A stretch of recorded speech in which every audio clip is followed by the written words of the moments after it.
जी आज हम पढ़ते हैं अकरेंस ऑफ कार्बन के कार्बन कैसे पाया जाता है और कहाँ पाया जाता है कार्बन। ठीक है जी। कार्बन की कुछ स्टेट्स भी उनकी भी बात करेंगे कि कार्बन किन हालतों में पाया जाता है। अभी हम देखते हैं कि वर्ड कार्बन जो है ये किससे निकला है और कहाँ से आया है। कार्बन का जो वर्ड है ये लैटिन वर्ड है, लातीनी जबान के लफ्ज कार्बो से निकला है। कार्बो, CARBO, कार्बो। और जिसके मीनिंग क्या है कि कोल। ठीक है जी, कोल, COAL, कोल। तो कार्बन जो है वो लैटिन वर्ड कार्बो से निकला है जिसके मीनिंग है कोल। और कार्बन जो है कार्बन का जो एलिमेंट है इसको हम पीरियोडिक टेबल में C से रिप्रेजेंट करते हैं। C जो है ये कार्बन की सिंबल है। और इसके बाद कार्बन का जो एटॉमिक नंबर है वो है 6। तो 6 को हम यहाँ लिखते हैं कि 6 जो है ये इसका एटॉमिक नंबर है।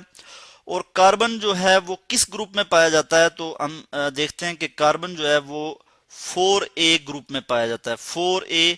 ठीक है। और अभी मॉडर्न पीरियोडिक टेबल में हम कहते हैं उसे 4A ग्रुप को 14 कहते हैं कि 14 ग्रुप है। ठीक है। और कार्बन की अगर हम देखें पीरियोडिक टेबल के एतबार से तो कार्बन जो है वो पी ब्लॉक में मौजूद होता है, पी ब्लॉक। ठीक है जी, पी ब्लॉक। और कार्बन की अब हम सॉरी BO लिख लिया, ब्लॉक, BLOC के, कार्बन जो है वो पी ब्लॉक में मौजूद है।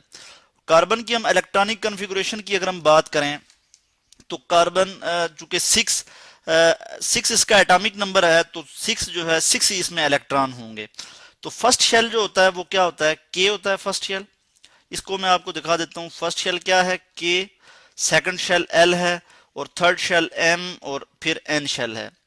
तो कार्बन जो है उसमें 6 इलेक्ट्रॉन हैं। तो अगर हम इसकी इलेक्ट्रॉनिक कन्फिग्रेशन करें यानी इलेक्ट्रॉन को डिस्ट्रीब्यूट करें इन शेल में, तो चूंकि कार्बन के पास सिर्फ 6 ही इलेक्ट्रॉन है तो फर्स्ट शेल में 2 इलेक्ट्रॉन आते हैं। कार्बन के बाकी 4 बच गए। 6 में से 2 जो है वो के में आ गए तो बाकी 4 ये आ गए। तो कार्बन के पास आउटर मोस्ट शेल में सिर्फ 4 ही इलेक्ट्रॉन है। आउटर मोस्ट शेल को वैलेंस इलेक्ट्रॉन कहते सॉरी वैलेंस शेल कहते हैं। तो कार्बन के जो वैलेंस इलेक्ट्रॉन है वो सिर्फ 4 है। तो इस बेस पे कार्बन की जो वैलेंसी है वो 4 है। कार्बन को हम कहते हैं जी कि टेट्रा वैलेंट है, टेट्रा वैलेंट, VALENT। कि कार्बन जो है वो 4 बॉन्ड बनाता है। इसको ऑक्टेट पूरा करने के लिए 4 मजीद जो है वो इलेक्ट्रॉन की जरूरत होती है। 4 इसके पास अपने मौजूद हैं और 4 और जो है वो अपने साथ मिला के ये जो है अपना ऑक्टेट पूरा करेगा। अपने आउटर मोस्ट शेल में 8 इलेक्ट्रॉन पूरे करेगा, जो कि स्टेबिलिटी का एक म्यार है कि कोई भी एलिमेंट जब वो अपने आउटर मोस्ट शेल में 8 इलेक्ट्रॉन पूरे कर लेता है तो वो स्टेबल हो जाता है और वो नोबल गैसेस की तरह स्टेबल हो जाएगा। नोबल गैसेस की जो इलेक्ट्रॉनिक कन्फिगुरेशन है वो 8 इलेक्ट्रॉन पर मुश्तमिल है। उनके आउटर मोस्ट शेल में 8 इलेक्ट्रॉन है, इसीलिए वो स्टेबल हैं जी।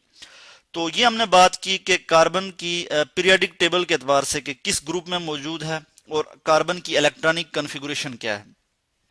इसके बाद हम देखते हैं कि कार्बन जो है वो अर्थ क्रस्ट में कितना पाया जाता है, हम इसकी बात कर लेते हैं। तो कार्बन जो है 15th मोस्ट अबंडेंट एलिमेंट है, 15th मोस्ट अबंडेंट एलिमेंट है क्रस्ट, जो क्रस्ट में पाया जाता है, अर्थ क्रस्ट में पाया जाता है। मोस्ट अबंडेंट एलिमेंट, ये मैं लिख लेता हूं, अबंडेंट कहते हैं ज्यादा। ठीक है कि उसकी कितनी ज्यादती है, कितना वो किस मिकदार में पाया जाता है। तो जो 15 इससे पहले जितने भी एलिमेंट पाए जाते हैं उनमें कार्बन का जो सबसे ज्यादा एलिमेंट जो अर्थ क्रस्ट में पाए जाते हैं उनमें कार्बन जो है वो 15th मोस्ट अबंडेंट एलिमेंट है। इसको मैं यहाँ लिख देता हूँ कि 15th मोस्ट अबंडेंट एलिमेंट जो है वो कार्बन है। और कहाँ पे, अर्थ क्रस्ट में। इसको भी मैं यहाँ आपको दिखा देता हूँ कि अर्थ क्रस्ट, कि जमीन की जो तह है, अर्थ क्रस्ट, वहां पे जो है कार्बन जो है वो 15th मोस्ट अबंडेंट एलिमेंट है। उसके बाद एटमॉस्फेयर में, इसको थोड़ा मैं ड्रैग कर लेता हूँ, स्क्रॉल कर लेता हूँ, सॉरी। कार्बन जो है वो एटमॉस्फेयर में कितना पाया जाता है, तो एटमॉस्फेयर में कार्बन जो है फोर्थ जो है इसका चौथा नंबर आता है, फोर्थ मोस्ट अबंडेंट है, फोर्थ मोस्ट अबंडेंट। इसको मैं यहां से ही उठा लेता हूँ, कॉपी कर लेता हूँ। इसको कॉपी पेस्ट करके टाइम को बचाना है हमने, तो इसको हम ये लिख लेते हैं। फोर्थ मोस्ट जो है अबंडेंट एलिमेंट है कहाँ पे जी, ये एटमॉस्फेयर में। एटमॉस्फेयर, हमारी जो फजा है। एटमॉस्फेयर क्या है? हमारी फजा है जो कि डिफरेंट गैसेस का मिक्सचर है। एटमॉस्फेयर, PHERE, इसमें बहुत सी गैसेस हैं जो कि हमारी ज़मीन को सराउंड किए हुए हैं, तो इसको हम एटमॉस्फेयर कहते हैं। यानी हमारी फजा उसमें फोर्थ मोस्ट अबंडेंट है, यानी चौथे नंबर पे कार्बन का जो है वो नंबर आता है कि carbon fourth most abundant element है। तो हमने बात की कि कार्बन जो है वो लैटिन वर्ड कार्बो से निकला है, जिसके मीनिंग है कोल। तो ये आपको डायग्राम जो नजर आ रही है ये कोल की है, और कोल जो है वो बेसिक या मेजर सोर्स है किसका? कार्बन का। कोल क्या है? इसको मैं इधर से ही आपको दिखा देता हूं कि मेजर सोर्स है कार्बन का। Major source of carbon, source of carbon. Carbon को मैं C से रिप्रेजेंट कर लेता हूं यहां पे, ठीक है, या इसको लिख ही लेते हैं कार्बन। अब मैं आपको दिखाता हूं कि कोल जो है वो कहां से आया और कहां प्रोड्यूस होता है, कहां पाया जाता है। तो ये मैं नीचे इसको स्क्रॉल करके आपको दिखा देता हूं। कोल जो है वो साइंटिस्ट का ये ख्याल है कि 500 million year ago, 500 million year ago जो प्लांट्स के रिमेन हैं वो जमीन के नीचे बरीड हो गए थे। मिलियन ईयर अगो वो जमीन के नीचे चले गए, और क्या हुआ? अर्थ क्रस्ट में चले गए। कहां गए जी? अर्थ क्रस्ट में। और वहां क्या हुआ कि बैक्टीरियल डिके और केमिकल रिएक्शन की मदद से वो कन्वर्ट हो गए कोल में। केमिकल रिएक्शन हुआ, ठीक है, या बैक्टीरियल डिके हुआ जी, ठीक है। बैक्टीरिया की मदद से उनका डीके हुआ, और फिर क्या हुआ कि वो जो क्या था, डेड रिमेन, किसके जी? प्लांट के। वो डेड रिमेन, प्लांट के जो डेड रिमेन थे उनमें क्या थी जी? वो वुड और ट्री जो भी थी, वो जो भी थे वो जमीन के नीचे चले गए। मैं लिख लेता हूं वुड, यहां आपको दिखा देता हूं वुड। वुड में हमारे पास क्या है कि डेड ट्री हैं। इसको मैं इधर दिखा देता हूं आपको कि डेड ट्री प्लांट्स, ठीक है, वो जमीन के नीचे अर्थ क्रस्ट में चले गए, और वो उसके बाद किस में कन्वर्ट हो गए जी? पीट में। पीट, पीट क्या है कि ये ब्राउन स्पंजी मटेरियल है, ठीक है।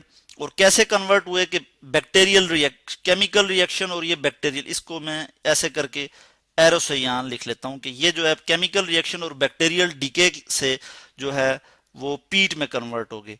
और पीट ने क्या किया कि पीट जो है वो आगे मजीद इस पे हाई टेम्परेचर और हाई प्रेशर की वजह से ये लिग्नाइट में कन्वर्ट हो गया। लिग्नाइट, LIG सॉरी N, यहाँ पे N है, NITE, लिग्नाइट। और लिग्नाइट जो है फर्दर इस पे प्रेशर हुआ तो ये कन्वर्ट हो गया किस पे? कि बाइटुमिनस कोल में, ठीक है। तो ये आप देखें कि फिर प्रेशर की वजह से वो बाइटुमिनस कोल आ गया, और फिर फर्दर जब उस पर प्रेशर लगा तो वो एंथ्रासाइट में कन्वर्ट हो गया। एंथ्रासाइट जो है ये कोल है जी, ठीक है जी, हार्ड कोल इसे हम कहते हैं। तो ये क्या था कि ये कार्बन जो है ये एंथ्रासाइट यानी मेजर फॉर्म या मेजर सोर्स जो है वो कार्बन का क्या है? कोल है। इस पे हमने आज बात की कि वुड जो है वो डेड ट्री और प्लांट्स जो वुड हासिल होती है बैक्टीरियल डीके और केमिकल रिएक्शन से वो पीट में कन्वर्ट हो जाती है। पीट फिर लिग्नाइट और उसके बाद बाइटुमिनस कोल और फिर एंथ्रासाइट में कन्वर्ट हो जाती है। फर्दर जो है कार्बन की अकरेंस पे हम बात करेंगे वो नेक्स्ट वीडियो में। अभी हमने क्या देखा कि कार्बन जो है पीरियोडिक टेबल में कार्बन किस जगह पे मौजूद है और उस किस और वो कितना अबंडेंट है अर्थ क्रस्ट में और एटमॉस्फेयर में जी।